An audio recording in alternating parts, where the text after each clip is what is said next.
part where I just introduced DG Vinod from stage left. Okay. And then you can weave into the Mystic Knight. I do want to read this first part, though, as like an introduction to the show, basically. That part Okay. we're at a cold open in 1 minute. Okay, can you cut all that other shit out so I don't have to... Yeah, we just started over. It's just the first minute. Oh, okay. Yeah. Hey, everybody. Hey, everybody, it's the Kooks, Cranks, and Iconoclast podcast. I'm Mike. And I'm Matt. And the ghost of J-Lo is sitting next to me. He's with us in spirit. Where are you at, dog? Where you at? I mean, we miss you. Yeah, today we are covering yet another scientist who dabbles in the supernatural. Why? Because this stuff is important. If the government and scientists think it's important, then it must be pretty goddamn important. And this goes all into our whole reoccurring theme of, you know, the powers that be exercising a very immense interest in things such as the occult, parapsychology, supernatural, paranormal, whatever you want to call it, all the same thing. But basically, I like to kick off with an introduction from a book called Sinister Forces, written by an author named Peter Levenda, who I've mentioned before. If you haven't heard of these books or read them, there's 3 of them. It's a trilogy. Sinister Forces, a something of American, a grimoire of American witchcraft in politics, something like that. Sinister Forces. 3 books, super fucking awesome. I highly recommend you check them out. But yeah, here goes. The story of Puharich is central to the study of any U.S. government post-war interest in how psychology and parapsychology could benefit the intelligence agencies.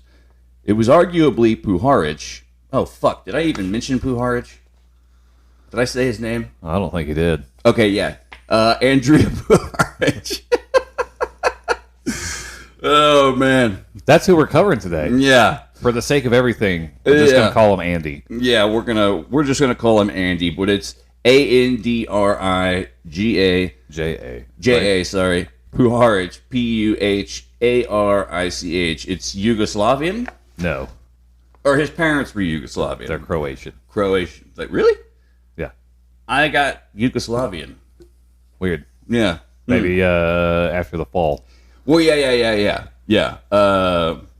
Yeah. It's a timeline thing. Yeah. Full disclosure, I've just been done being sick as shit for 3 days. And we're still up in the air, production-wise. So, thanks for sticking with us. Anyways, here goes. The story of Puharich is central to any study of the U.S. government's post-war interest in how psychology and parapsychology could benefit the intelligence agencies. It was arguably Puharich who was the first to bring the potential uses of paranormal abilities in military applications to the attention of the United States Navy. It was Puharich who introduced the Israeli psychic Uri Geller to American audiences and to American intelligence. Further, it was Puharich who formed a mysterious cabal that numbered many important and influential Americans among its members. A cabal that would deliberately attempt to make contact with alien beings and, according to some commentators, actually succeeded. This cabal included a man with shadowy connections both to Operation Paperclip on the one side and to the Kennedy assassination on the other. Thus, when we speak of the doors of perception, we must turn our attention to one of their most unique, if somewhat eccentric doormen, Andrija Puharich, a.k.a. Andy. Matt? Oh, Andy. Oh, Andy. Oh, Andy. There's like 3 different Andys from 3 different sources of entertainment. Was that Mr. Furley, the last one? Yeah. Andrija Puharich, born February 19th, 1918. Dead at January 3rd, 1955. I can't do math. Born Henry Carroll Puharich, was a medical parapsychological researcher, medical inventor, physician, and author, known as the person who brought Israeli Uri Geller and Dutch-born Peter Herkos to the United States for scientific investigation. Puharich was born in Chicago, Illinois, one of 7 children born to Croatian immigrants. His father had immigrated here from the then Austro-Hungarian Empire. Man, that is hard to say. Quick note, you will hear us probably back and forth between Puharich and Puharich. He has several names. He changed when he came over, and then he once again changed his own name. So just to clear up any later confusion. He added extra CHs, apparently. Yep. Anyways. Hence Andy. Yeah. His father had entered the United States in 1912 as a stowaway on a ship. At home, Carl's parents had always called him Andrija, which apparently wasn't his name at birth, just something his parents called him as a pet name or nickname. When Carol was a young boy, he started attending school. His parents enrolled him under the name Henry Carl Puharich, or Puharich, feeling it would be more easily accepted with the name than a foreign-sounding name, Carl Puharich, with the apostrophe over the C. Anyways. There's an apostrophe in there, too? On the original spelling. Jesus Christ. Yeah. Thereafter, he often signed his name Henry Carl Puharich. He didn't start using his nickname Andrija until his first name until in the later part of his life, when he became the artist formerly known as Andrija Puharich. During World War II, he attended Northwestern University as a student in the Army Specialized Training Program. He earned his undergraduate degree in philosophy and pre-medicine in 1943 and received his MD from Northwestern University, way to go, School of Medicine in 1947. Well, this guy's Mr. Pants, isn't he? Mm-hmm. Pantaloons, fancy. His residency was completed at the Kaiser Permanente Research Foundation in Oakland, California. It's for lovers. Where he specialized in internal medicine. From 1953 to 1955, he served as a captain in the Army Medical Corps. In his capacity, he was assigned as Chief Outpatient Service, U.S. Army Dispensary. Not that kind, but I'm sure a different kind. Army Chemical Center, Edgewood Arsenal, Maryland. Ooh, that place. That's foreshadowing. Mm-hmm. By this time, he was already presenting papers on the possibility of military usefulness of paranormal phenomena. During that time, he was in and out of Edgewood Arsenal Research Laboratories in Fort Derrick, meeting with various high-ranking officers and officials, primarily from the Pentagon, CIA, and Naval Intelligence. The Edgewood Arsenal is currently officially called the Edgewood Area of Aberdeen Proving Ground, for short. It's much nicer sounding as opposed to the horrible, nightmarish shit that's associated with the name Edgewood Arsenal. Things really started popping off for old Andy when he, in December of 1952, he met a mystic Hindu, D.G. Vinod. One of his, he invited him to a channeling session. During the experiment, Vinod went into a trance and claimed to have contacted entities calling themselves the Nine. And that's in English, not in German. Yeah. The number 9. Niner, if you're in NATO. See, as I mentioned earlier, he's got connections to people who are connected to the Kennedy assassination as well as Project Paperclip. So we're going to sort of poke some holes in bears and kick hornets' nests and whatnot in relation to that. Let me see here. Upon graduation from high school, Andy was awarded a scholarship to the College of Liberal Arts at Northwestern University, receiving his BA in philosophy in 1942, with a minor in pre-med. Good thing he got that minor, otherwise he'd probably never get a fucking job. Anyways, during the rest of the war years, Andy, as a member of the U.S. Army Medical Corps on inactive status and studying medicine on Army funds, also did some postgraduate work in philosophy, thus becoming himself one of those scientist philosophers that he seemed to attract around him in later years. Why? Get a job. He also managed to get married in 1943 to a lady who was working at the Office of War Information, and hence the OSS, and who eventually moved with him to the Kaiser Permanente Research Foundation in Santa Barbara, California. I believe Santa Barbara is German for... Never mind. Too easy. Yeah. The two had a baby girl in 1947 at a rather inopportune time, for he had since fallen in love with another woman, also at the Research Foundation. As if that wasn't enough, he was also due to show up that December for a regular 2-year active duty stint in the Army, for he was now a lieutenant and expected to repay the Army for the years it supported his medical education. As it happened, he received a medical discharge on December 20th due to, it is said, an ear infection. Oh. What's that? I can't hear you. And he was free to consider the direction of the rest of his life. He had been offered a position as a director of proposed new neurological institute at the Kaiser Permanente Hospital. While doing research at Kaiser Permanente during the war, he had written a monograph on the theory of his that neurons transmit and receive the equivalent of radio waves. A theory which came to the attention of the director of the hospital, and which was a prime example in the new field of biophysics. So that right there, that's like his first foray into positing these ideas to, larger institutions. And it sounds logical. Yeah, it does. Yeah.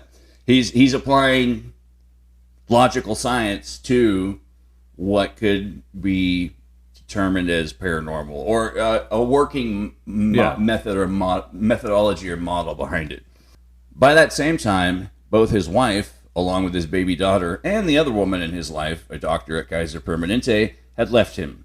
Finding himself suddenly free of commitments militarily, matrimonially, and romantically, he visited his father in Chicago, who suggested he drop in on an old family friend, then wintering in Camden, Maine. And he was on his way to the East Coast anyway, to visit other scientists and people working in the biophysics field in New York and Boston with a view to setting up the Neurological Institute. So he accepted the suggestion and wound up at the home of Zlatko Balokovic and his wife, Zugzubzigaba. No, his wife's name was Joyce. This visit was considered crucial by both the late Puharich and his biographers and other commentators. Puharich has been interested in extrasensory perception, particularly as it applied to his chosen field of biophysics, and specifically to the ability of neurons to act as transmitters and receivers. And he found in the Balokovics fertile ground for his theories. Zlatko Balokovic, himself a Yugoslav and a famous concert violinist, was married to a member of the Borden family. Yep, the milky ones. The milkman's kid. Yeah. And thus lived in relative wealth and comfort in the city of New York and Maine. This is ironic in that the young Henry delivered Borden milk as a kid growing up in the slums of Chicago. See? Weird little things like that, man. It's the ironic note of his life. Yeah. Milk. I wonder what this will foretell for me in the future.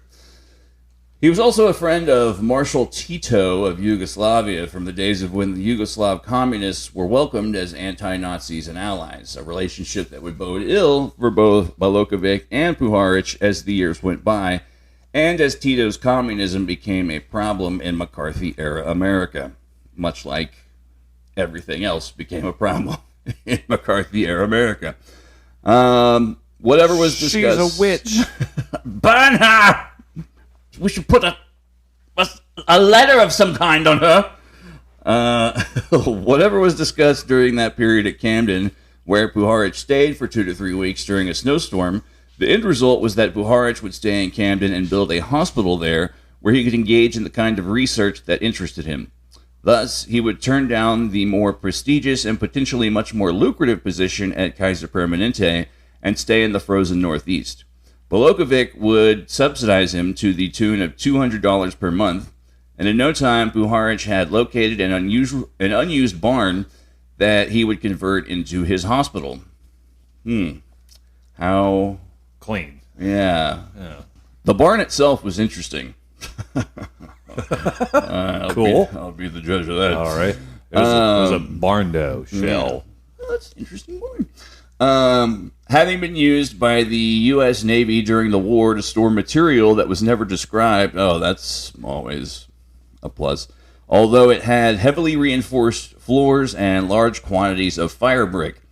Naturally, explosives come to mind, or some form of munitions, but this was never revealed. Also in the same town was a factory whose product certainly interested Puharich. The company manufactured Piezo. Is that Piezo Electric? Is that how you say that? Probably. Piezo. I'm going to go with Piezo Electric. The company manufactured piezoelectric crystals and was one of only 3 such factories in the entire country at the time. Damn.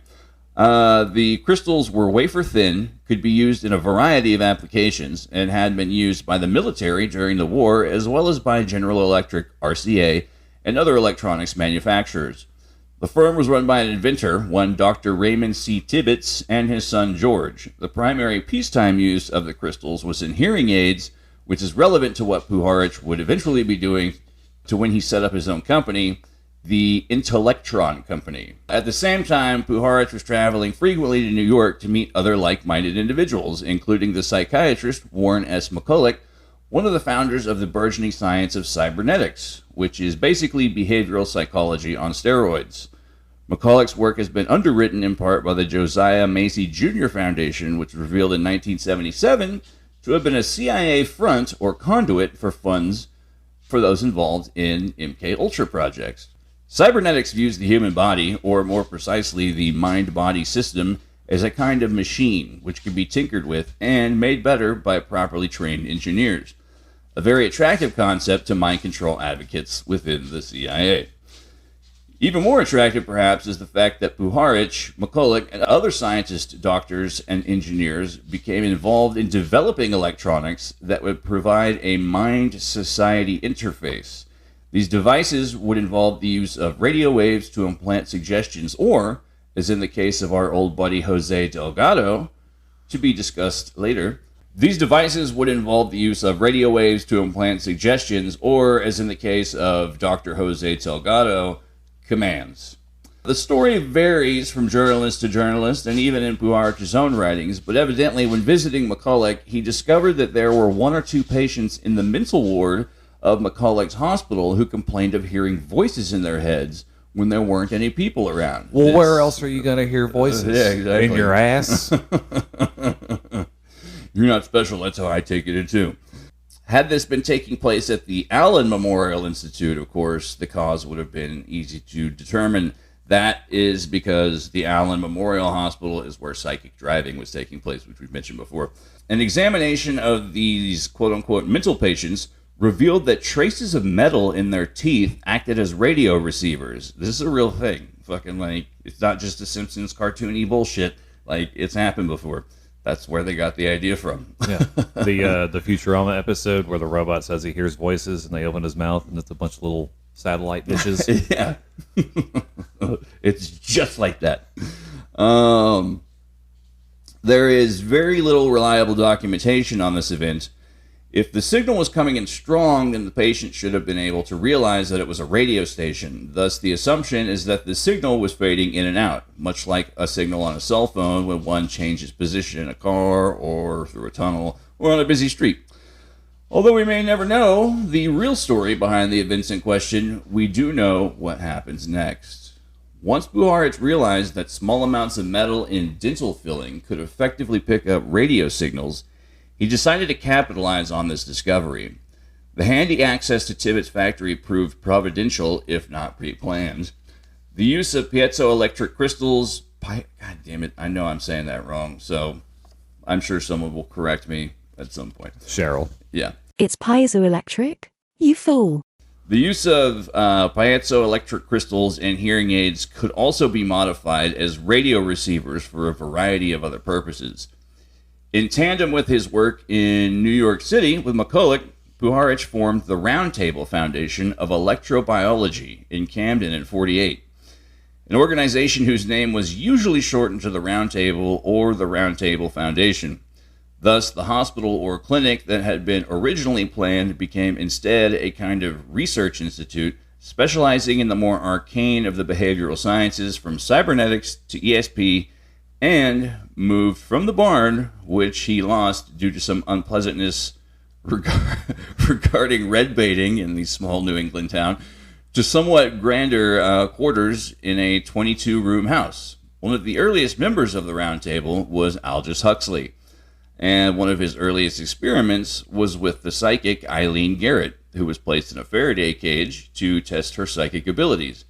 Why was she named Eileen? She only had one leg. Oh. Yeah. Thank you. Yeah, placed in a Faraday cage to test her psychic abilities, as were such other famous names in the field, as mentioned before, Peter Hurkos and Harry Stone.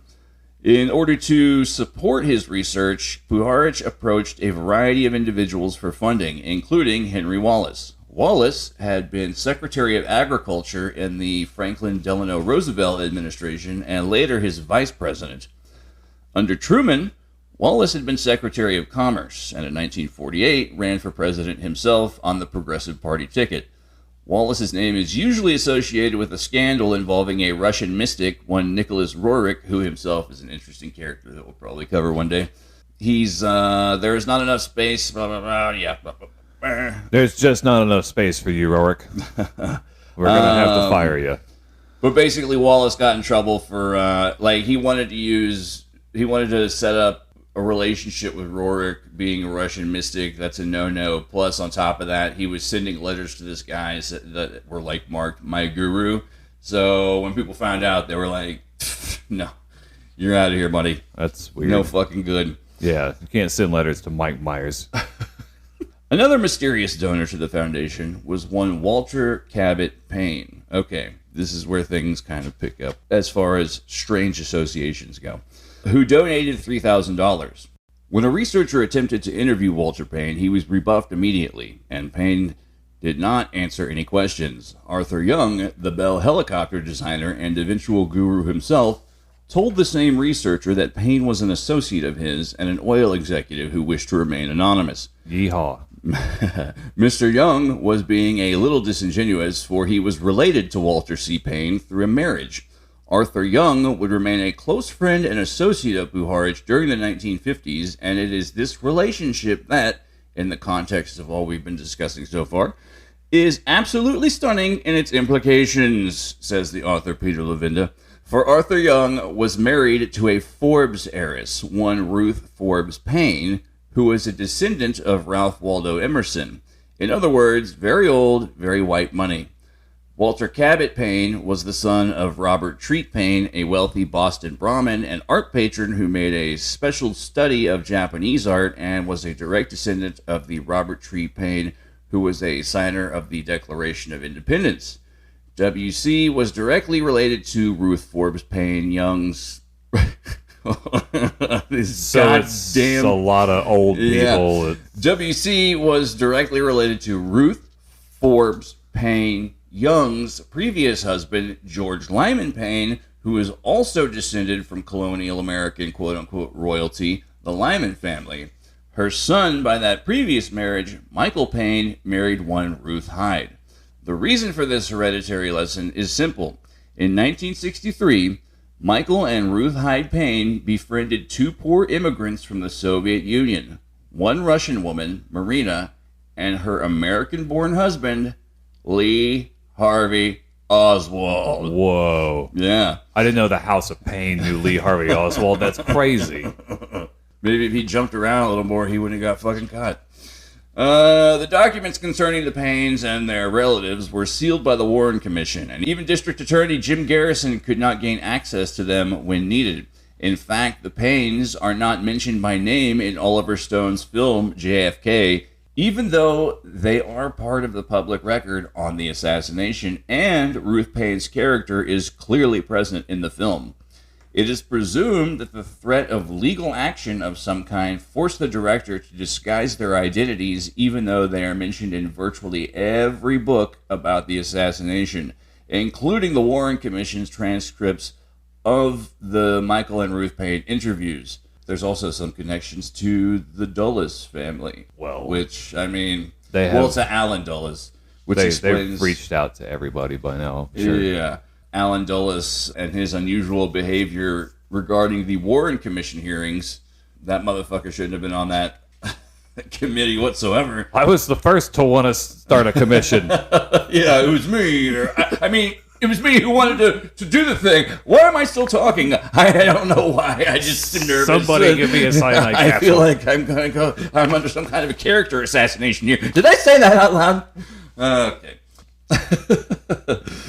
But for now, back to Puharich.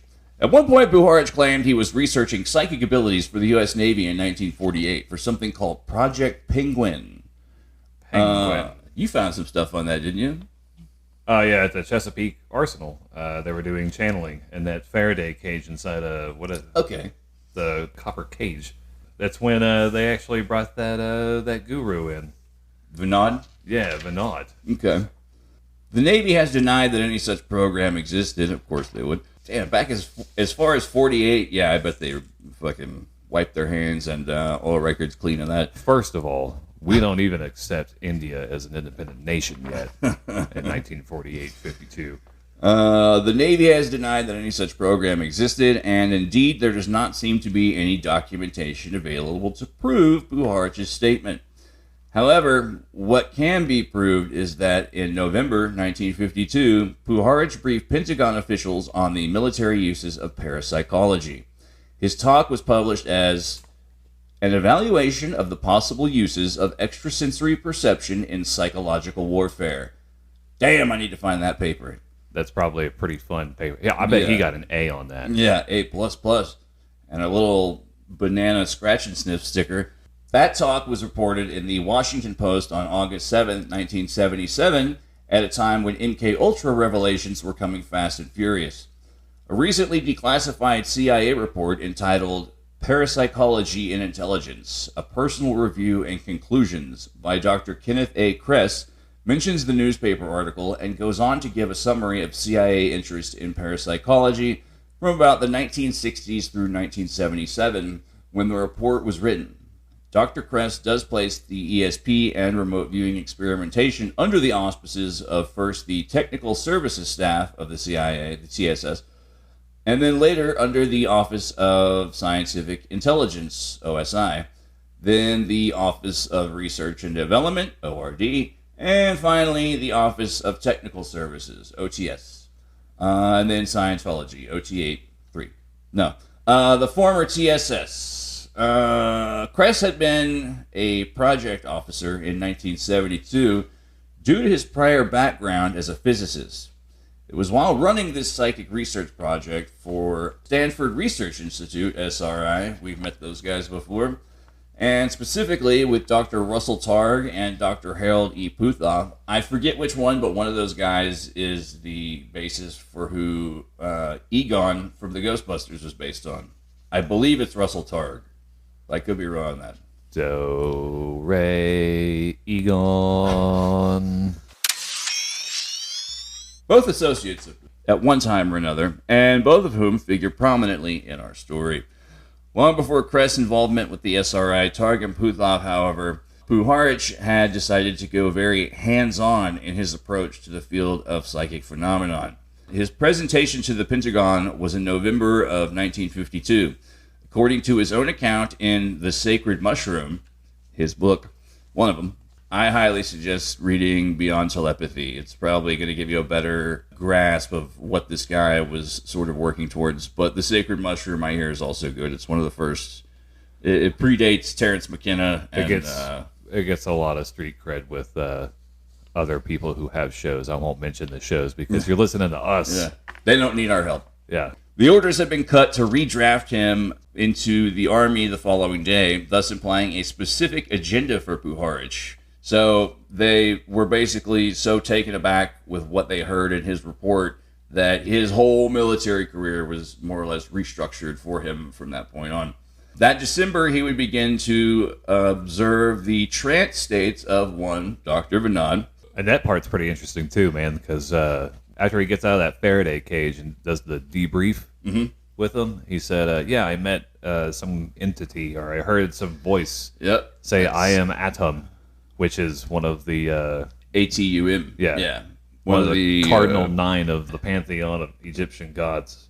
there's a specific name for those 9 gods. I can't. It's on the tip of my tongue. It's the Aeneid Shakespeare. Puharich and Vinod called them the 9 principles of the universe. You don't get much bigger than that. You know how basically all your ancient, what do you call it, pantheons of gods are broken down into, your basic elements or forces of nature, etc. So this is when he starts researching Dr. Vinod, his trance states, and Dr. Vinod at this time also makes contact with what he believed were extraterrestrial forces. Within months, Puharich would find himself back in uniform, this time as an Army captain, and would be assigned to the Army Chemical Center at Edgewood in Maryland, as we mentioned earlier, in February 1953, a position he would hold until April 1955. In other words, he was at Edgewood working for the Army at the same time as Frank Olson, the murder victim of MK Ultra, the whole reason this shit blew out in the open.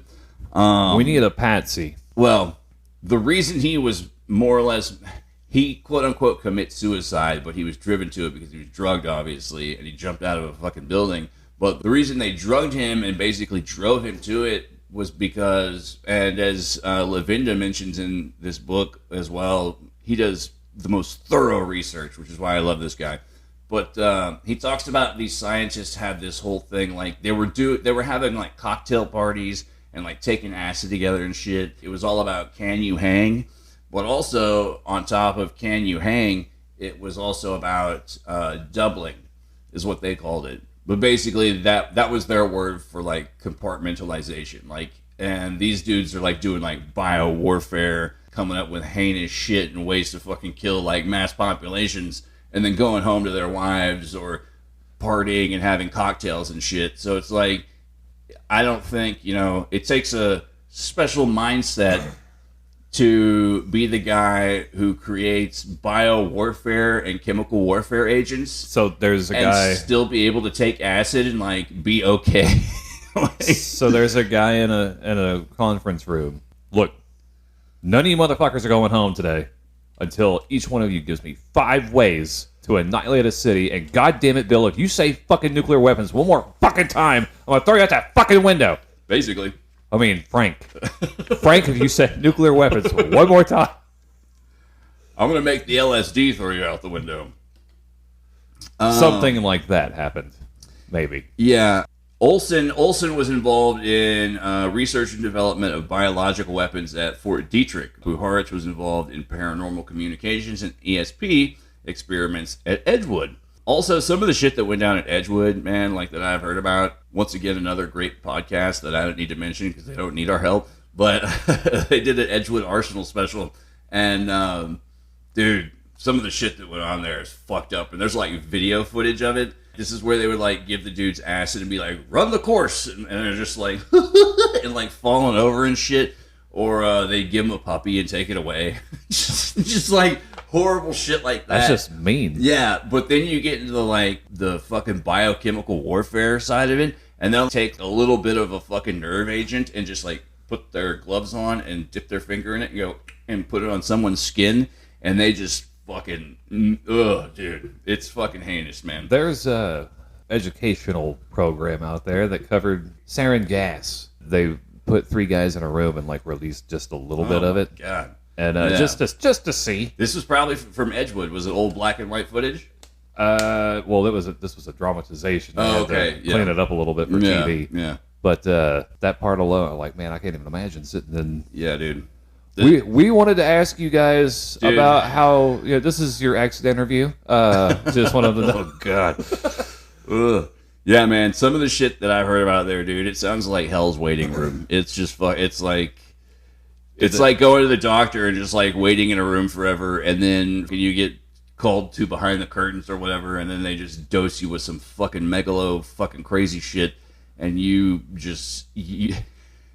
melt down, basically, almost literally and figuratively. Fucking, it's heinous, nightmarish shit, dude. People talk about, everyone knows about MK Ultra. I don't think a lot of people know about stuff that happened at Edgewood Arsenal, and it's more fucked up because you can survive a fucking forced acid trip, You'll be fucked up for a good while, but you'll survive it. But these were like horrible human experiments fucking going on, like on our own soldiers. So, like, you thought the Tuskegee syphilis shit was bad? I mean, yes, that's bad. But, dude, these are like, ugh, God, nightmarish shit, dude. Is this also the place where they invented edging? If that somehow became incorporated into all this stuff, I don't want to know. Let's see. Maybe they didn't know each other, Puharich and Olson, but the CIA knew both of them.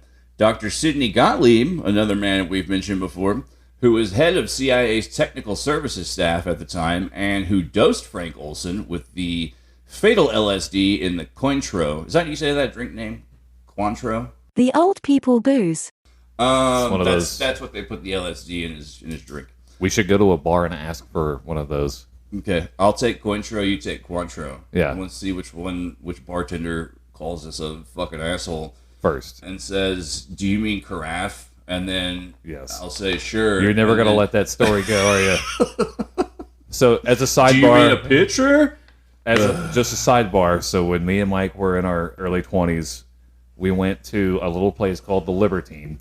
Great place. I love that place. Great breakfast. If you're ever in Dallas, go there. It's on Lower Greenville. That's a free plug-ola for you. Thank you very much. Anyways, we walked in there and we were gonna get mimosas and could I get like a pitcher of mimosas? And this waitress just with the utmost contempt for Mike, just like, you mean a carafe? Quite a bit of disdain. Oh my God, man. She's probably hungover. I don't know, whatever, it's fine. And then she goes and gets it, and he's like, well, I'll mental note that. And then we go back the following weekend. Yes, I like a carafe, like the most confident I've ever seen Mike. I wish I had that much confidence. I learned a new word. And then this... She was probably hungover too. Yeah. She looked at Mike... These are service industry people we're talking about. She looked at Mike... I've been there. And just was like he was the dumbest person she'd ever met. You mean a pitcher? Ooh, la-dee-da, Mr. Frenchman. Why don't you park your car in your garage? But enough about us and our brunch problems. Okay. So, yeah, they dosed his Cointreau. Yeah, Sidney Gottlieb was in charge of all MK-Ultra work being conducted at Edgewood Arsenal. It has been reliably reported that Puharich's function at Edgewood was to develop chemical substances that would stimulate psychic abilities, the very essence of the report he had given to the Pentagon the previous November. There's no way to understand what Puharich was doing at Edgewood Arsenal, of all places, except to admit that he was working for the CIA, the U.S. Army, or some combination of the two, just as Olson was doing, essentially. This is exactly what his colleagues insisted was the case, and this would mean that the intelligence community's interest in mind control and in mechanical means of controlling memory and volition was running parallel with its psychic research as long ago as the early 1950s. This is why we've mentioned there's an MK Ultra sub-project called MK Often, which was directly involved with occultism, but finding stuff on it is so hard. I've been looking all over the place. I've downloaded so many books off the internet. I'm still looking. I'm trying to find a solid, reputable source for what exactly took place in these MK Often experiments, etc. And when I find it, you'll hear it from here as soon as I do. There's evidence that Puharich saw something deeper in these phenomena, and that the roller coaster ride that was his life was an indication of his own inability to double, as mentioned before, or to separate his psychic research from his own personal spiritual quest. Puharich left so many clues in his own writings about the interest of the intelligence agencies in his research that in a way it seems almost a deliberate ploy, a plea for understanding, or a confession of some secret guilt. Another person who will figure in his story, however, briefly, is Dr. Lawrence J. Layton, who, for about 2 years in the period of 1952 to 1954, was chief of the U.S. Army Chemical Warfare Division based at Dugway Proving Grounds in Utah. Layton eventually found the idea of chemical warfare repugnant, according to his own account, and he left for a position at Indian Head, Maryland in 1954, where he was involved in developing rocket propellants for ICBMs and other missile systems, because that's much less morally repugnant, apparently. Most of his work for the Chemical Warfare Division is still classified. 50 years later, most of his work for the Chemical Warfare Division is still classified. 50 years later, even though he only spent 2 years there. Layton's name will come up again in reference to the Jonestown Massacre. Once again, this is an excerpt from Sinister Forces. God damn, I can't recommend these books enough, man. They touch on everything. Like, all this shit is connected. It's fucking insane. It's interesting to note that Layton's mother-in-law, Anita Phillip, committed suicide by jumping from a window at her New York City apartment building on May 10th, 1952, barely 2 months after her son-in-law, Lawrence Layton, was named Chief of the Army's Chemical Warfare Division. I know they used to joke a lot about killing your mother-in-law back in those days, but this might be taking it a little too far. The assumption was that she, a refugee from Nazi Germany, became paranoid when she discovered that the FBI was running a security check on Layton's family and friends. The last time that had happened to her, it had been the Gestapo, or so the story goes. The stress was too much, and she imagined FBI agents stalking her every move, and she jumped. It seems that involvement with the Army's CBW programs, chemical biological warfare, can be hazardous to one's health, particularly if one lives in a tall building in New York. Her suicide note was unambiguous in intent, but one phrase has particularly proven intriguing. It says, "I was a gossip and have been entangled in a network of intrigue." So, One wonders what she meant by that. Do we have her suicide down to an old woman's paranoia, a holdover from Nazi era, or was it something else bothering her entirely? Puharich's involvement with the mysterious Dr. Fernand is critical to an understanding of some of the more arcane aspects of this study, since Puharich and the group that formed around him and his roundtable become involved in everything from MK-Ultra to the Kennedy assassination to archaeological digs in Egypt to the New Age movement to extraterrestrial intelligences. Like we said, this stuff branches out all over the place. It touches into everything, man. And it's so weird that most people have never heard of this guy, too. Like, I never really knew who he was till I read these books. I didn't know until you sent me a text. Yeah. So and then to go even more esoteric, I didn't even know about the show he was on in 61, In Search of the Mushroom Cult. Yeah. And they go to the south of Mexico. Yep. He went down to, not only was he looking for mushrooms as a sort of conduit to telepathic abilities as per their use by the military and intelligence agencies, after a while he was supposedly, allegedly, also looking for more exotic drugs like yage, or as we know it now, ayahuasca, which, if you've ever read any stuff by William S. Burroughs, Naked Lunch, etc., complicated character, to say the least, but he, in his darker, junkie phase of his writings and travels, he also was around that same time searching for ayahuasca as well, and he found out that there were certain people and groups around that area who at the time referred to the drug as telepathine because it more or less stimulated an actual sort of fucking telepathic experience between people. But yeah, quick aside on that. Real quick, we're going to take a break. We'll come back and we will finish up with the story of Puharich. Andy.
Oh, Andy.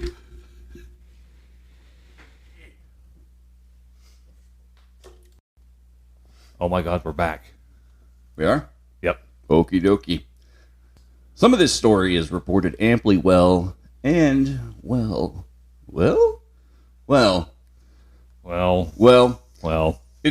reported amply well in a book by Lynn Picknett and Clive Prince, The Stargate Conspiracy, on my to-read list. Picknett and Prince have written other books, one on the Turin Shroud and one on the perennial favorite of conspiracy theorists, the Knights Templar. The subject matter alone would give most historians a severe case of the yawns, but it should be emphasized that the Stargate Conspiracy is arguably their best and most thoroughly documented work to date.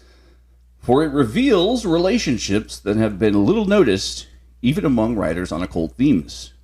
What it does not reveal, however, is the important link between the Puharich group and the Kennedy assassination. This is due more to a lack of crossover between the investigators of occult themes and groups and those of political conspiracies and historical movements. That's what we're trying to do. Any oversight or deliberate omission on their part is a whoopsie-doodle. Corroboration of much of Picknett and Prince's story can be found in the writings of the central figures themselves, such as Puharich, Young, Geller, physicist Jack Sarfati, also an interesting character, Puthoff, etc. We will continue with what can safely be proved by recourse to these sources. On February 16, 1952, Puharich is very specific about the date. He had his first reading, quote-unquote, by Dr. D.G. Vinod, a Hindu scholar and sage from Pune, India, who channeled spiritual forces. Dr. Vinod held Puharich's right ring finger at the middle joint, and then began reading his past and future. According to Puharich, Vinod went into a trance, from where he was able to recite Puharich's life in detail as though he were reading it out of a book, says Puharich. Vinod went on to predict a rosy future for Puharich, and they made plans to meet again to probe this ability further. This would not happen until New Year's Eve, when Vinod and Puharich flew from New York to Augusta, Maine, where they landed at 7:30 and were picked up by Hank Jackson, who was Puharich's laboratory administrator. They proceeded directly to the Round Table Foundation, the more luxurious house in Camden. At precisely 9 p.m. on New Year's Eve, the Indian gentleman began channeling something that called itself the Nine. Calling. We are the 9 principles and forces, the channeled entity began, and thus was born the saga of the 9. The reader may be forgiven for wondering what all of these gentlemen were doing alone on New Year's Eve holding a seance in a house in the woods of Maine. Sadly to say, we've had worse New Year's Eves. Yeah. That's what Peter Levinda puts too, but I can attest for both of us as well. 1952 had been a banner year for strange phenomena. In January, Jack Parsons had lost his security clearance. He would be dead 6 months later. In March, Project Blue Book was created by the U.S. Air Force, ostensibly as an investigation arm of UFO phenomena, which was later characterized as little more than a placebo. In July, there had been the famous UFO swarms over the nation's capital on 2 successive weekends. Charles Manson was sent to Chillicothe in September, where he underwent a personality change. Puharich briefed the Pentagon on military uses of psychic phenomena in November. Operation Bluebird became Operation Artichoke, and the CIA began funding psychic research and infiltrating occult organizations. That's also something I'm trying to find more on, other than I've also got Operation Chaos on my to-read list, which is all about the CIA essentially building Charles Manson as a foil to the hippie counterculture of the time. I don't want to give too much away for anyone who hasn't read it. Didn't he hang out with one of the guys from the Monkees or something? Oh, Beach Boys, yeah. Yeah, Brian Wilson's brain demon. According to former colleagues of Puharich, such as Dr. Jack Sarfati, Puharich had been working for Army intelligence during the 1950s. Others have claimed that he was also working for the CIA at the time. This gaggle of intelligence agencies is not unusual, since Frank Olson's case is a clear example of one person working for more than one agency at the time. Although it is doubtful whether Frank Olson was ever on the official CIA payroll, he, like Puharich, was employed by the U.S. Army. The CIA funded many Army research projects, including specifically Fort Detrick. MK-Ultra subprojects 13, 30, and 50 occurred there, and had also been the entity responsible for dosing Olson with LSD. Thus, a certain amount of crossover is to be expected, especially during the Cold War. Even Israeli psychic Uri Geller would claim that Puharich was working for the CIA when he brought Geller into the United States. Geller's an interesting character as well. He's been proven to be a fraud several times, but yes, he's also been a topic of discussion on this show before as well. When did we discuss him before? He showed up in here during, I want to say, Lyndon LaRouche rhymes with. Huh. Yeah, there's people who said that he's the real thing. There's people who say he's a fraud. Just, ping pongs back and forth. I'm gonna kind of lean towards fraud. He's got this whole showman deal, and there's not really a spoon, so yeah, right. Yeah, there is no mind. There is no spoon. So Spoon Man isn't even a thing. I heard the Spoon Man was at his party last week, man. Man, that motherfucker. Thus, a certain amount of crossover is to be expected. Therefore, we should look at Puharich's experiments with Vinod in the light of American intelligence requirements where the paranormal was concerned, especially as Puharich would find himself back in uniform only months after the first seance with Dr. Vinod. After Vinod, or should we say Im's, initial pronouncement that they were talking with the Nine, there followed a short disclosure on the nature of the Nine, on the type of language with which philosophy majors are comfortable, replete with terms like ontology and teleology. I know what one of those is, which then evolved into a form of the Lorentz-Einstein transformation equation and a tantalizing reference to its application to the quote-unquote problem of the quote-unquote superconscious. Being titillated. Yeah. The Nine offered to work with Puharich to solve some of the problems he was working on at the time. If we are to credit the speech by Im as given in Puharich's own work, Im being the direct entity that Vinod channeled, and Im is sort of a conduit to the Nine, I guess, to clear that up. Like what is it in Catholicism? I am the seraphim. Yeah, like Metatron or interlocutor, whatever you want to call it, middleman. The Nine offered to work with Puharich to solve some of the problems he was working on at the time.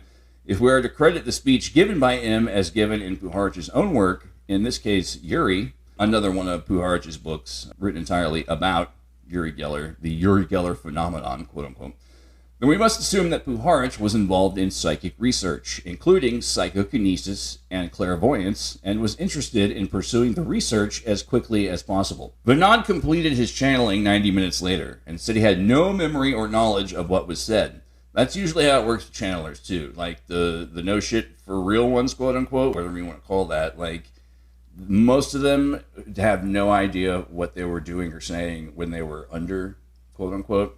So like the Oracle of Delphi? Yeah, pretty much. Just drugged up on Well, you don't necessarily need drugs for... Some of these people maybe use drugs, I don't know. But, people like...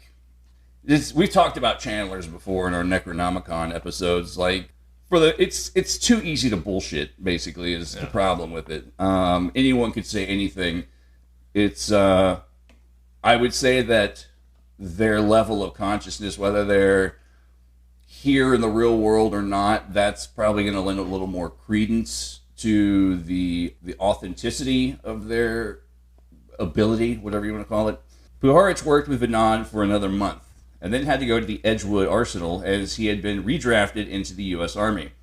Some months later, on June 27, 1953, the night of the full moon, Puharich gathered around him what was to be a core group of the Round Table Foundation for another session with Vinod.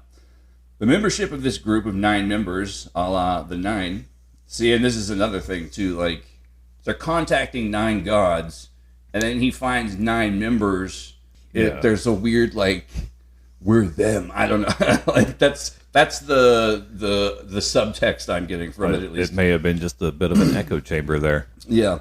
The group, the nine people, the actual people, consists of Henry Jackson, Georgia Jackson, Alice Bouvier, Marcella DuPont, Carl Betts, Vonnie Beck, Arthur Young, Ruth Young, and Andy himself, as well as Dr. Vinod acting as medium. Now, I'm sure you heard several names in there that... Of the DuPont family. Yeah, and the Bouviers as well. Jacqueline Kennedy. Yeah. Imagine the Fellowship of the Ring with government funding and a security classification that was cosmic. Which might actually be I don't think about it. I think there is a cosmic clearance. That's probably bullshit, though.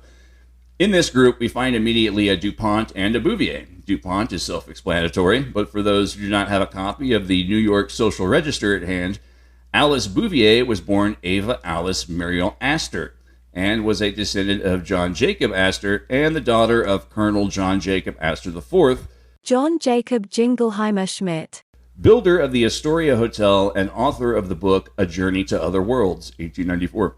Her father was also one of the ill-fated passengers aboard the Titanic when it went down in April of 1912. She had a reputation for her interest in the occult, as well as an interest in the institution of matrimony, for she married and divorced 4 times before her death in 1956 at the age of 54. Interestingly, her first husband was an officer in the Tsarist army, Prince Sergei Obalinsky. Obalinsky was an intelligence officer during World War II and, quote-unquote, headed the OSS operational groups which worked with the French Marquis at the time of the Normandy invasion. Marquis? Marquis. A marquis. Biz Markie. You got what I need. He also parachuted behind enemy lines into Sardinia to inform the Italian garrisons there that Italy had switched sides and abandoned the Nazis. A dashing sophisticate, he was a fanatical anti-communist and, at the same time, a darling of the New York social set. There was quite a few of those. Rabid anti-commies. Well, there was also people who were very buddy-buddy with communism in those social scenes, so... it was Obalinsky who translated a secret Russian copy of Mao Zedong's guerrilla warfare manual. Thus, Miss Astor's intelligence connections were on par with those of Puharich and Payne, making the 9 look like a prayer meeting of the Association of Former Intelligence Officers. Her last husband was David Pladel Bouvier, an architect in New York, hence her married name at the time of the seance is Alice Bouvier. Wasn't Bouvier Jackie O's original maiden name?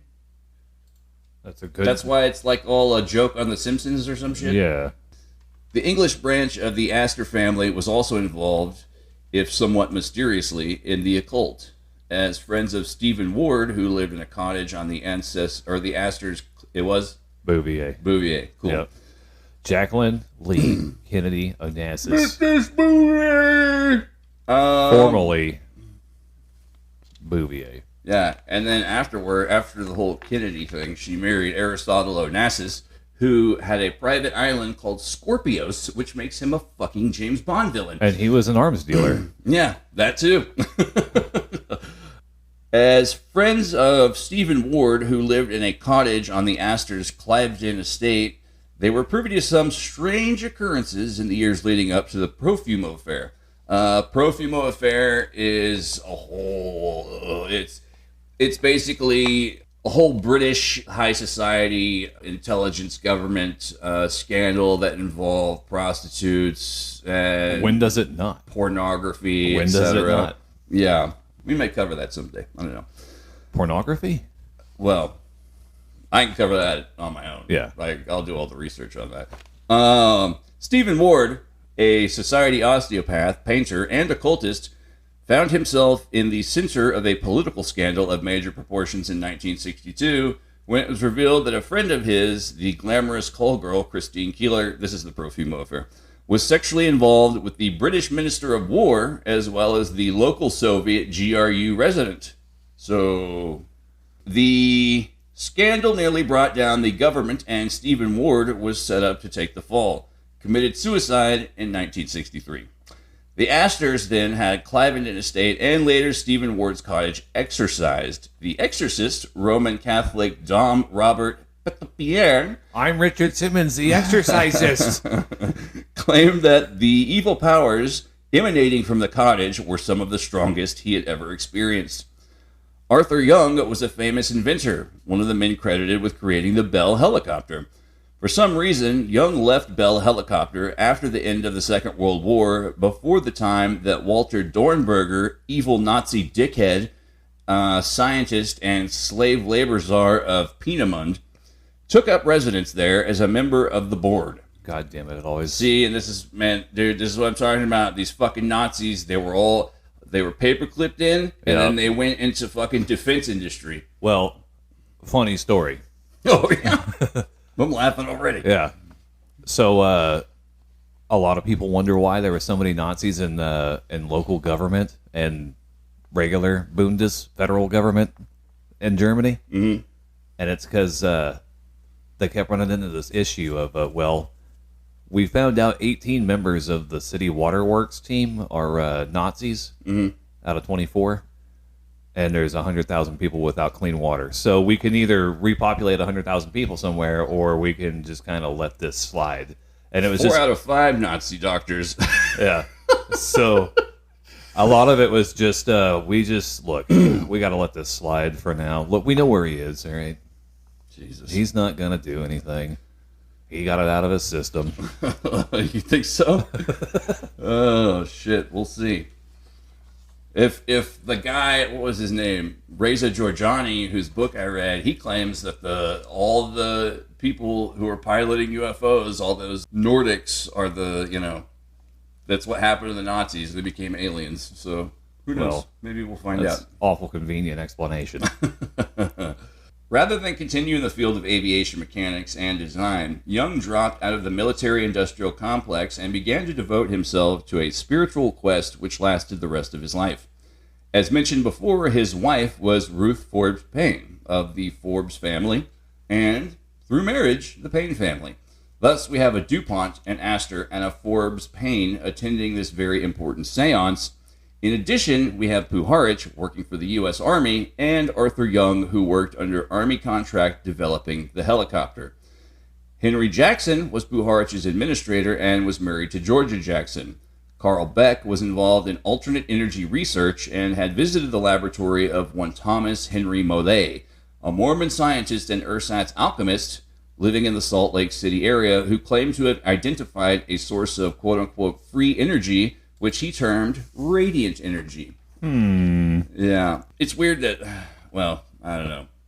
I won't go into the whole Mormon aside, but it's, I don't know. I mean, the connections there with straight up, like, old country style buffet occultism, like alchemy and treasure hunting and shit, especially with Josephus Smith. Why it's right out in the open. It's not. Yeah. How come when people say I know how to make gold, it always boils down to them literally boiling down pee in jars? I mean, from what we saw of an episode of the Y-Files, apparently human urine is a very important chemical. I mean, okay, think of how they used to get like gunpowder back in the day. I mean, they had to collect shit and piss. So, I mean, you only have access to certain chemicals through certain ways. This is what I was talking about. I don't think this was on one of our episodes, but ancient Greco-Roman pharmacology harvested chemicals from the body because that was the only place they knew that, certain chemicals were at. So I won't go into the lurid specifics, but reproductive fluids, monthlies, things like that. Things that are actually incorporated into certain occult practices today, depending on the source or what practice. Here's a helpful time travel hint. Yeah. If you ever time travel back to the days of the ancient Romans and you need some money, because you will, go find the dye workshop and go get some money from them because you can go pee in their pee pit and they'll give you money for it. Also, that purple dye, that shit was a psychoactive drug. Yes. They used it not only as a dye, That's why I like it's royal. Greek and Roman. Yeah, it's the whole history behind it is pretty fucking crazy. Those crabs too. There's it's a neurotoxin inside them that makes you trip balls. So gross. And the way that most of the women use it was direct application to the, I believe, scientific term is pudenda. Anywho, developing alternative energy sources, a la Nikola Tesla, would be a preoccupation of Puharich in the years to come. The only member of the original nine that the author has yet to been satisfactorily identified is Vonnie Beck, who may have been the same Vonnie Beck who was a pilot for the U.S. Navy during World War II. But at this time, there is no further information on Beck. The seance proceeded in the following fashion. Dr. Vinod sat on the floor, the 9 members of the group in a circle around him, with a copper plate on his lap, prayer beads in his hands, and a small statue of Hanuman, a Hindu god that the author believes to be Hanuman, the Monkey King. If this is so, it is interesting in that Hanuman was a human being, a minister, before becoming divine due to his devotion and courage. The half-human, half-divine image is one that becomes more important and more obvious as the study progresses. Another important aspect of Hanuman is his depiction in much Indian art as holding an entire mountain in one hand and a club in the other. Just a quick side mythological folklorical note, Hanuman is also known as Sun Wukong in China or Goku in Japan. And they turned the whole story of the Journey to the West, which is the Chinese, Japanese, outside of India version of this character, into Dragon Ball and Dragon Ball Z, etc. So yeah, it's pop cultural refashionings of everything, man. It's all got weird underlying mythological shit to it. When, in the Ramayana, and during the battle of Rama and Ravana, Lakshmana was mortally wounded, Hanuman raced to a mountain covered with different healing herbs. Not knowing which one Lakshmana required, Hanuman simply brought the entire mountain. Hanuman, as well as his fellow monkey men, the Vanaras of southern India, is often shown with his hand in front of his mouth, signifying silence as well as his obedience. This is also where you get the hear no, see no, speak no monkeys. I used to know the proper names for them off the top of my head, but I forgot. I've slept since then, or drank, or whatever. This is pictured in much the same way as most Western occultists would also see Harpocrates or Asclepius, etc., the Greco-Roman god of medicine. In this sense, replete with silence, obedience, a club, and a mountain of herbs, Hanuman might easily have been the patron saint of MK Ultra. In the Chinese epic, Journey to the West, the same monkey, as depicted as a trickster, a confidence man, and a master of martial arts who is part of a Buddhist priest's bodyguard. So, there you go. Vinod went on to trance promptly at 12:15 a.m. and then, quote-unquote, R, one of the extraterrestrial 9, I'm going to say that's probably Ra, not Sun Ra, but Ra, began speaking through him at 12:30 a.m. Threads appeared out of nowhere on the floor in front of Vinod, and he passed one to each of the human 9, telling them, "Tonight we want to create Brahmins in this world," and that the thread was a sign of their initiation. This is a common feature of some forms of Hinduism as well as Tibetan Buddhism. Also, if you look into Helena Blavatsky, HPV, and other various mediums of this time, and Tibetan Buddhist monks, etc., they were able to do what was called an apport. So when they would sort of participate in these meditations and channelings or whatever, they could make shit just appear. So you have different stories of like coins and roses and strings and threads, etc., just showing up. Mostly ash, weird shit like that. It's like shit that doesn't make any real sense, but there it is out of nowhere. Anywho. Sand or salt. Yeah, stuff like that. A Brahmin, of course, is the highest caste in the caste-structured Hindu system. Other castes include warriors and merchants, and there is also the non-caste known as the untouchables, who were generally involved in trades considered unclean, such as handling the dead, slaughtering meat, etc. What Vinod, or actually R, was telling the assembled group is that they were to be reborn as a spiritual form of Brahmins in charge of bringing about a mystical renaissance on Earth under the mentorship of the 9. Of course, R being the head of that, then made an allusion to alchemy and transformation, and then a reference to Buddha. Eventually, the Hindu and Buddhist references faded out of these communications from the Nine in favor of discussions of supersense and other quasi-scientific philosophical constructs that might have seemed profound in the context of the seance, but which make for rather painful reading today, 50 years later. Gradually, over a period of time, the Nine revealed themselves as extraterrestrial beings living on an immense spacecraft hovering invisibly over the planet. I also want to interject, I just started reading a book called The Siren Call of Hungry Ghosts, and the thing that makes this book the most interesting is that the author ended up committing suicide not long after, but he researched shit like this. And he got involved with this woman who was a trance medium, a channeler, and she was able to, she started, this is why, when we talked about, spiritualism and shit like that in our Nacho episode, Conan Doyle. Yeah. The spiritualists would always say, verify what these things are that you're talking to, because they like to come forward and trick people into thinking that they're your dead relatives or whatever. Or, they're very bad about lying or giving information that someone can go check, a genealogy register, and see if this person was really around back in the day. And the author of that book does all this research. He gets introduced to this entity through this woman who says that they were lovers in a past life, and he had just gone through a breakup. His life was real shitty. So he went all in on this, and it just fucked his life up. And he ended up getting so into it that he killed himself. And it's a fucking interesting story. People don't really, you don't hear a lot. I try to find stories like this for this show, stuff that has this occult angle that also involves a crime being committed. We talked about a couple of those in our Dion Fortune episode.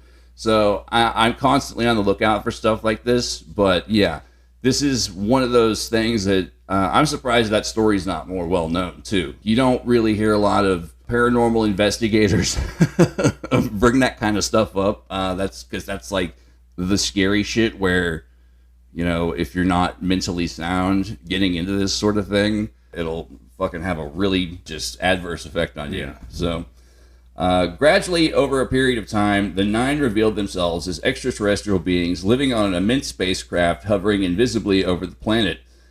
The assembled congregation had been selected to promote the agenda of the Nine on Earth. As Puharich would later write in his biography of Uri Geller, we took down every precaution against fraud, and the staff and I became thoroughly convinced that we were dealing with some kind of an extraordinary extraterrestrial intelligence. This belief was reinforced by events that took place over the next 20 years, culminating in the Uri Geller experience, when it seemed that there were UFOs following everyone around, from Israel to South America to New York State. Indeed, Puharich became obsessed with the Nine, seeing them behind every psychic encounter, every UFO sighting, every paranormal event. See, this is the sort of obsession that can form in people like this without the proper psychological mind state going into this. You have to keep a form of detachment and skepticism and always question. Puharich did not know what to do with the channeled information from Vinod. Although he believed what he heard, he had no way to prove that the Nine really existed. There was the matter of materialization of the threads from Puharich's floor, of course, but that was proof only to the people in the room at the time. Puharich wanted more, or perhaps his handlers did. Puharich stayed with the Army at Edgewood Arsenal until April 1955, when he was finally discharged. During his 2-year hitch at Edgewood, MK Ultra was created, his friend Aldous Huxley tripped on mescaline, and Frank Olson was killed. Even his boss at the time, the head of the Army's CBW program, was Dr. Lawrence Layton, whose son would be the only person tried and convicted for his role in the Jonestown Massacre more than 20 years later. Just the connections, man. It's fucking insane. In addition, the Robertson panel was formed by the CIA to investigate UFO sightings. The Korean War ended. The CIA overthrew Mossadegh of Iran and reinstalled the Shah. Then they overthrew Arbenz in Guatemala. C.P. Cabell became deputy director of the CIA under Dulles, And the first Scientology office opened in Los Angeles. Also, and on March 3rd, 1953, Michelle, quote-unquote, of Michelle Remembers, said she was inducted into a satanic cult in Victoria, British Columbia. The book Michelle Remembers helped really fucking kick the satanic panic into overdrive. It was all bullshit. There's never... there's never been, the cause and solution to all of life's problems. I'm sifting the records. I'm going through the archives. I'm trying to find some real shit, but it ain't out there. My kid was reading this book about this girl named Michelle. Scared the hell out of it. We gotta kill this Satan fella. Yeah, it's not good. Or his representatives on Earth. We'll decide who those are. I've got a list. I'm checking it twice. Yeah. Senator McCarthy has a list. And a briefcase full of vodka and pornography. Let's see. On May 15th of that same year, U.S. Air Force Chief of Staff Nathan Twining would inform an audience at Amarillo, Texas, that the Air Force was trying to solve the UFO problem, and that there was nothing to fear. Although, out of the Army, Puharich was still quite busy. He found himself in Mexico with his psychic friend, Peter Hurkos, and it seems Arthur Young, in July 1956 to help solve an archaeological problem. Another quick aside, I don't think we mentioned it on air, but we were talking about it earlier. Peter Hurkos, interestingly enough, one of the first real, quote-unquote, I guess, legit psychic detectives, was brought in to consult on the Boston Strangler case. And most of those Boston police officers were like, a bunch of Matt Damons and Ben Afflecks, and they were like, this guy's full of shit. And they were like constantly trying to obfuscate material and evidence that was given to Hurkos to basically more or less get a read off of. And he could tell like when they were putting bullshit into it. So there might be something to this Hurkos guy. So he's like the Greek dead zone. Kind of. He's not Greek. He's Dutch. Dutch. Yeah. We'll probably cover him at some point. He's got a pretty interesting life. It's your coffee. It's gonna... I'm gonna need a ride. No one here likes me. As Puharich was involved in locating drugs that could stimulate psychic abilities, it seems likely that he was there with Hurkos on just such an agenda. Neither Puharich nor Hurkos had any archaeological credentials. While in the town of Acámbaro, he and Hurkos ran into an American couple from Arizona who eventually claimed that they had been receiving instructions from the Nine. That's fucking weird. Huh. Neither Puharich nor Hurkos had ever met these people before, but it seems they were working with a medium back in Arizona who was also channeling the Nine. To prove this, they sent letters to Puharich the following month with sealed communications from the Nine that referred to details of the specific seances that Puharich had chaired back in Maine. This was the proof that Puharich was looking for. The details went so far as to include a variation of the Lorentz-Einstein transformation formula that had formed part of the first seance. We also kind of touched on this in our Necronomicon episodes, but there's been different channelers who didn't know each other, but were getting like the same quote-unquote entities. Like a lot of it happens with fucking Ashtar Command. It's like always some galactic federation. Yeah. I wonder if it was in a dictatorship, if it would be a different story, We'll see, like, the thing that gets me about it is, like, when we find out later about these Cold War psychic spook channels and shit like that, or how, even in this paper, how he was talking about the radio waves being beamed into people's heads and shit, and like the Metatron.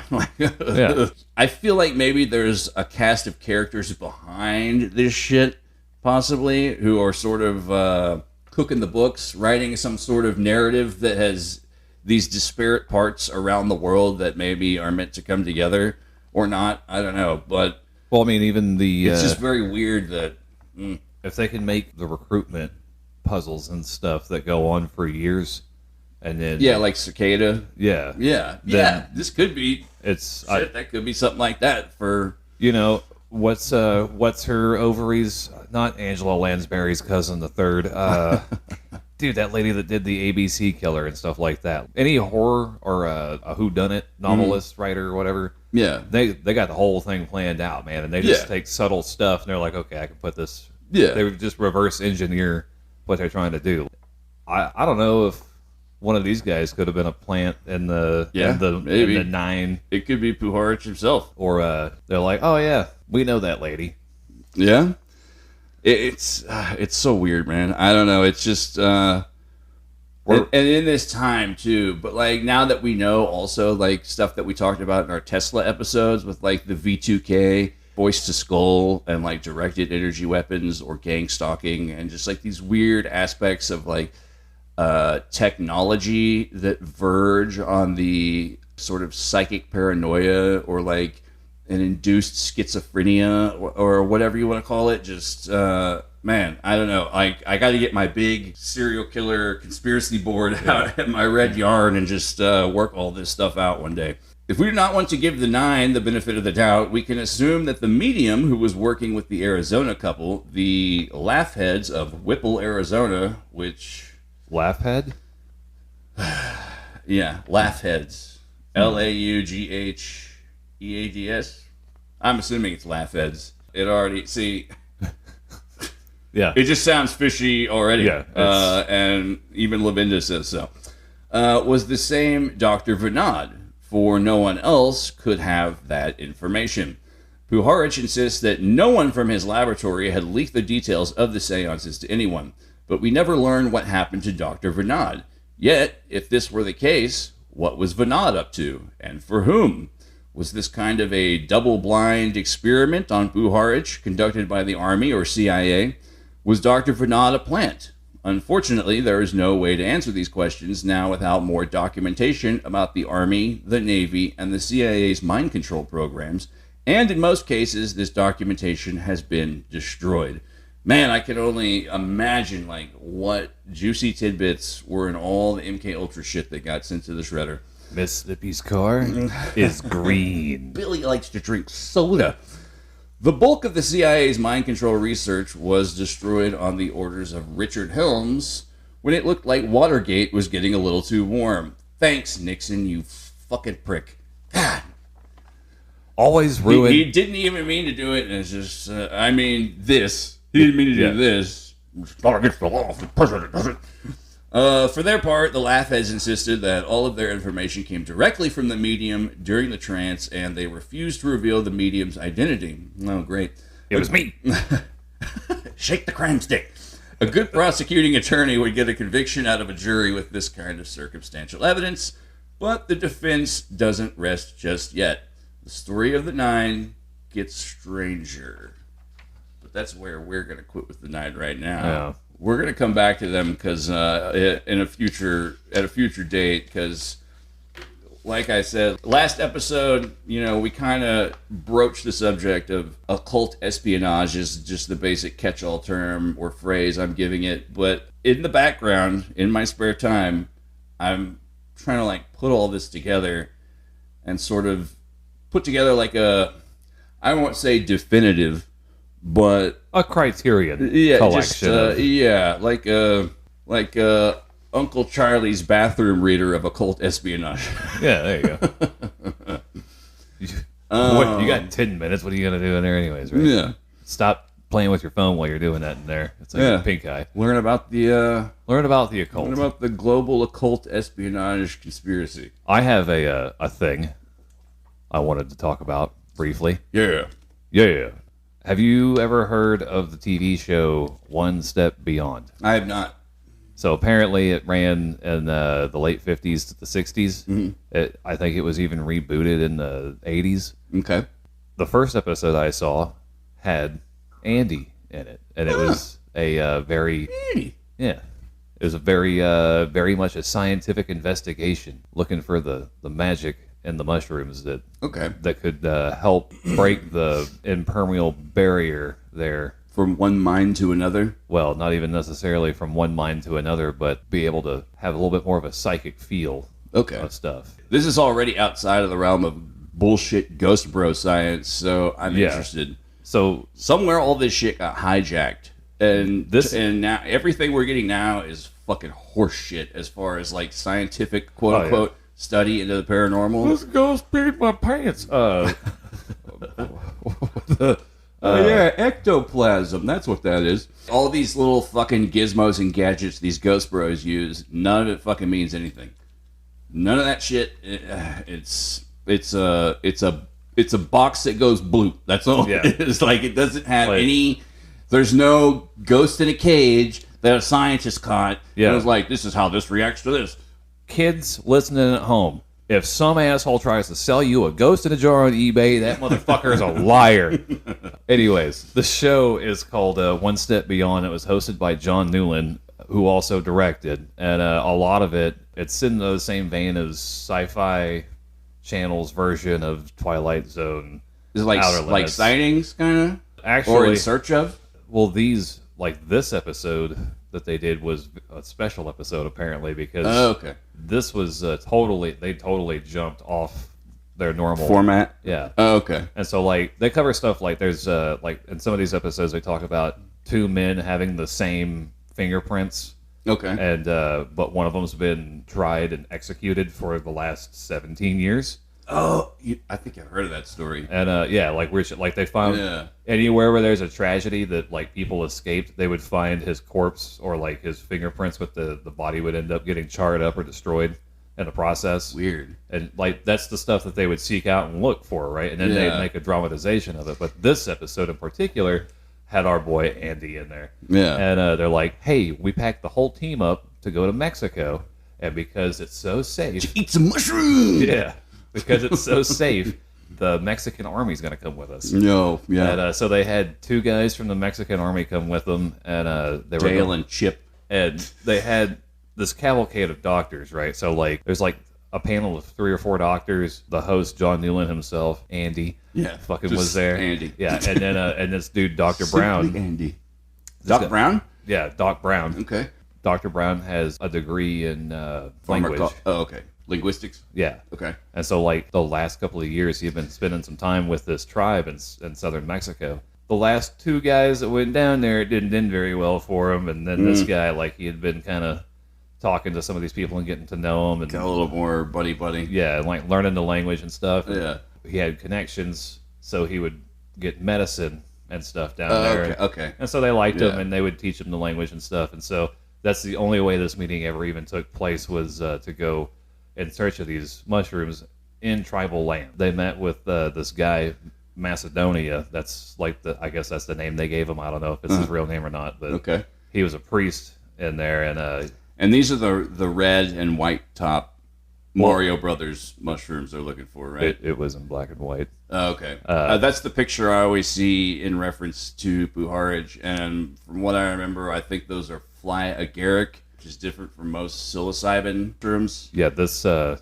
mean, these people were doing drugs on TV. Oh, yeah. And it's 1961, and, you know, people are playing it fast and loose. It's for science. Yeah, clearly.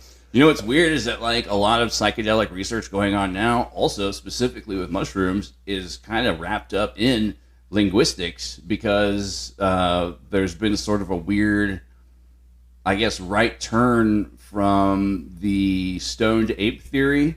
You know, once monkeys started eating mushrooms, that's sort of where consciousness started to evolve. But they don't think it was so much more consciousness. They think maybe consciousness sort of came along later, or with, in conjunction, language.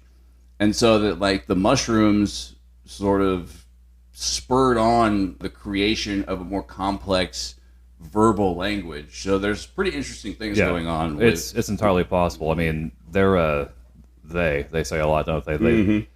They think that when our bestial ancestors started eating meat, that our brains grew about 20% larger. I've heard that as well. And more complex. And I mean, you know, the way our faces are structured and our skeletons are structured, I mean, we have canines, we have sharp tearing teeth, and we have eyes in the front. We're predators to a degree. But we digress. So they have to earn the trust of this guy, Macedonia. Oh, is he one of the tribe's people? Yeah, he's like one of the priests of the tribe. And like, you know, like, look, man, we're doing this for research. We think it could help a lot of people. And so I don't know. And he's like, all right, look. I understand his reticence. It's, it's their cultural heritage and sacred. So John Newland and Dr. Brown come up with an idea. Why don't we'll offer them free medical treatment, and we'll cover the cost and we'll pay for it. So like penicillin, and there's antibiotics and people getting broken fingers mended and stuff, and just random stuff. So eventually they say, okay, you guys are cool, come on out. The guy told them everybody has to do it, and Dr. Brown said, I, as a scientist, I have to observe and report everything, because I need to know what's going on. And they're all sitting around there. Okay, so what do we do? He's like, here, eat this. And even, John Newland's like, this tastes like shit. And athlete's foot. They just sit around. It's like, after about 20 minutes of sitting around waiting for something to happen, that's when everybody started laughing. And they started having a giggle fit.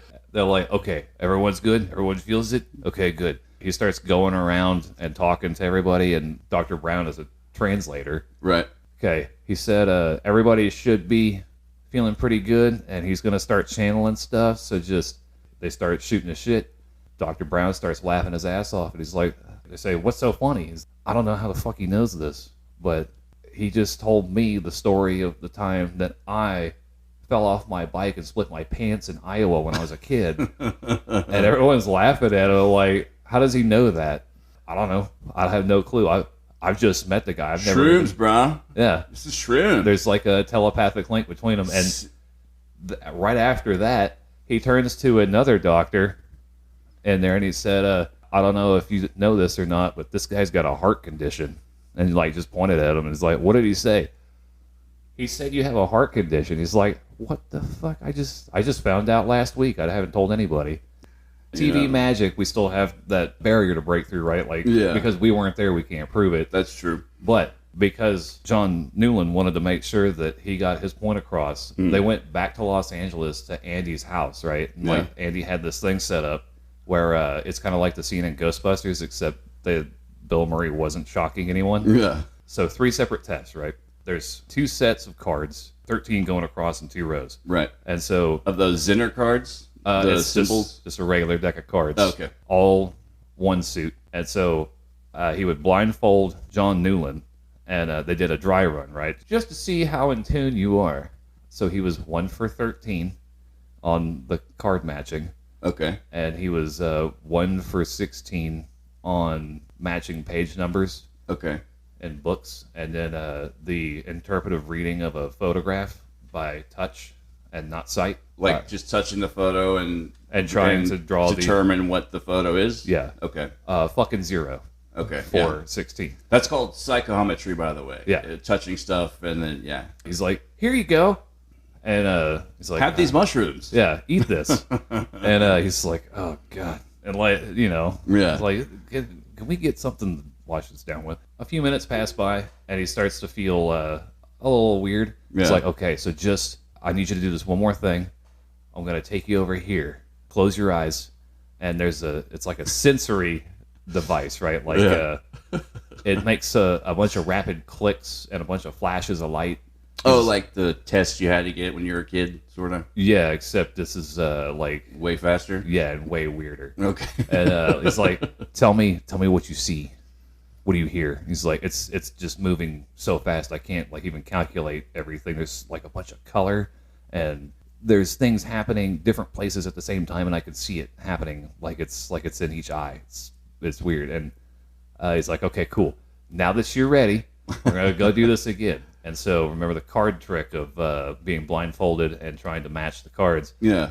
8 for 13. Oh shit! Holy shit! That's over 50%. Yeah. And as you remember from our psychic episode talks, it's usually 45 to 55% accuracy for local. I think the government wanted up to 60%. 65% was the minimum. Yeah. So and on the pages, he did I think it was 6 for 16, and then on the what they call it, that pages, that's complicated too. I don't even see how that adheres to a rigorous scientific. I don't know, but whatever. I mean, I mean, they got something out of it. Yeah. So. I mean, they show him doing it on the show. Like, it's like, okay, dude, yeah, you suck at this. But after the drugs, it improved a lot. But the interpretive picture thing. Yeah. The psychometric reading. Man, he had like 10 hits on that. God damn. And see, that's the most random out of all of that shit. And it was like, and according to... He didn't see any of those pictures beforehand? No. He's used a different book when he pulled it out. So, like, they showed him put his hands on it. It's like, you can see it. It's obviously a picture of a waterfall. He's like, it's something loud, something powerful. It just constantly runs all the time.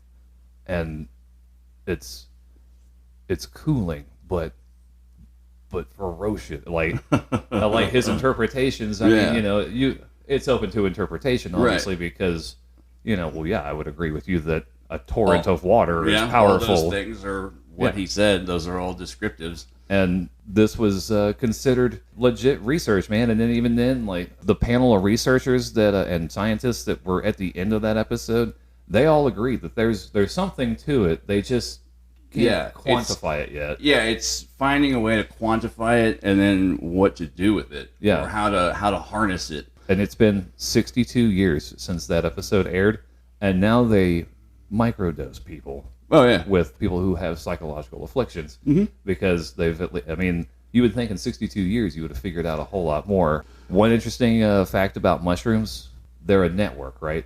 Yeah. One mushroom, myceliums and fungi. Yeah. One mushroom one colony can spread out throughout an entire forest. So if a tree dies at the end of the woods, every mushroom on the other side will know. Yep.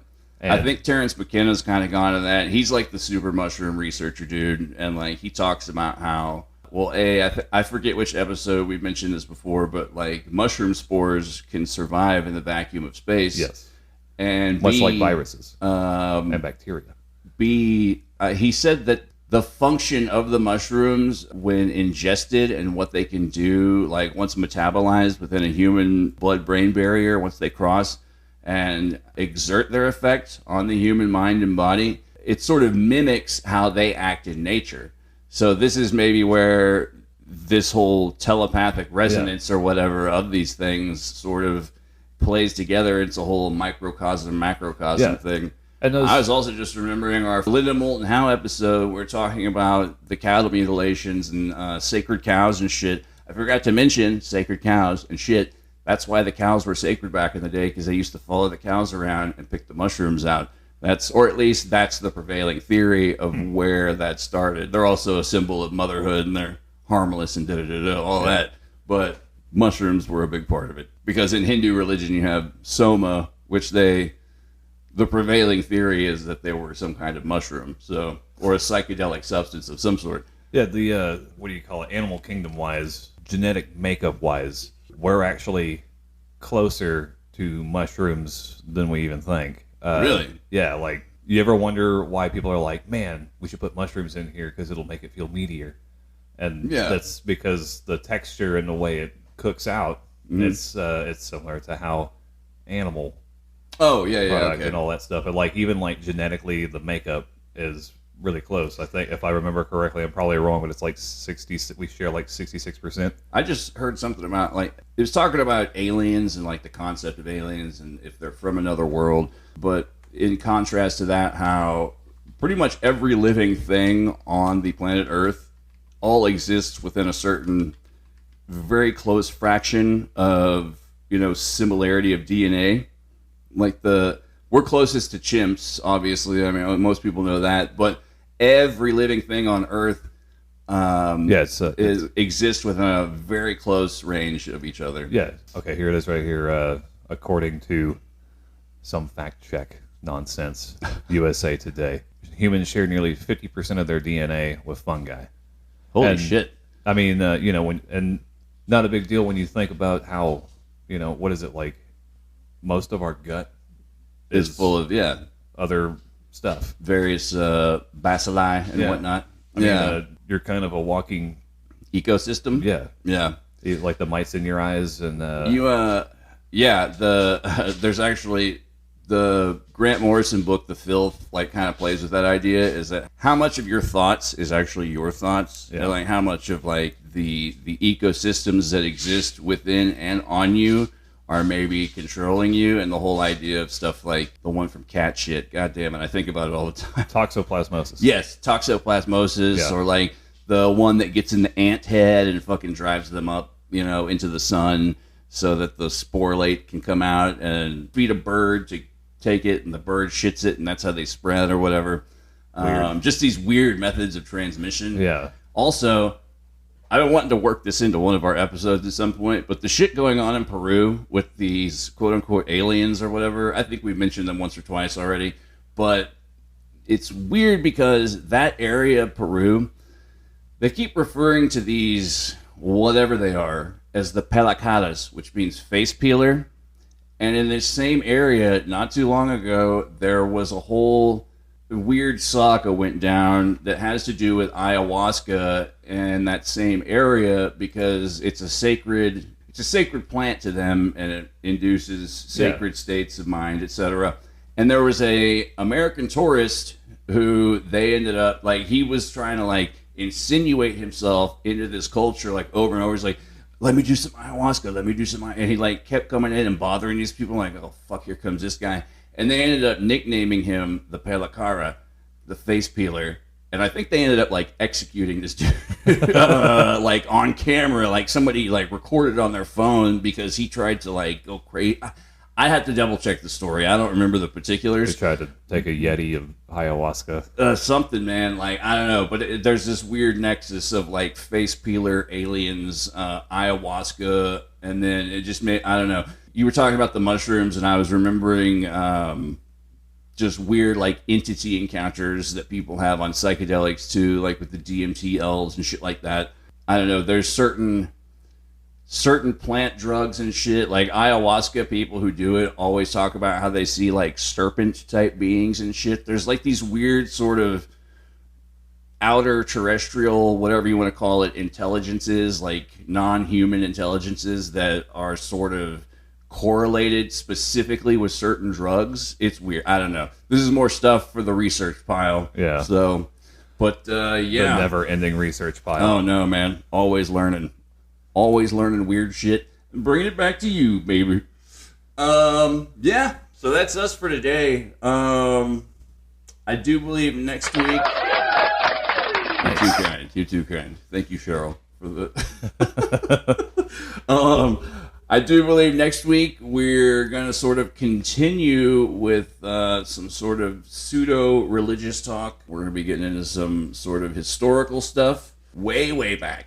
Way back. We're making migas. Yeah. So there's a little hint for next week. Thanks for tuning in again, and thanks for bearing with us on this transition. You know, we're a man short, and we're trying to sort of rebuild everything. So we appreciate you guys sticking with us. It means a lot. Thank you very much.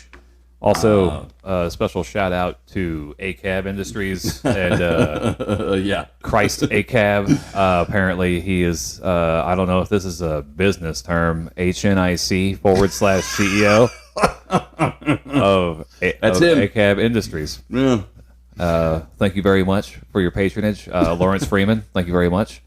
From founder and visionary at Law Dog Music. Hey, thanks, man. Appreciate it. So, yeah. Is that our new yeah, that's the newest. Sweet. Yeah. Thanks, guys. Yeah, so thanks for tuning in. We'll see you next week. I'm Mike. I'm Matt. And this has been the Kooks Pranks on Iconoclast podcast. Don't get it on. Deuces.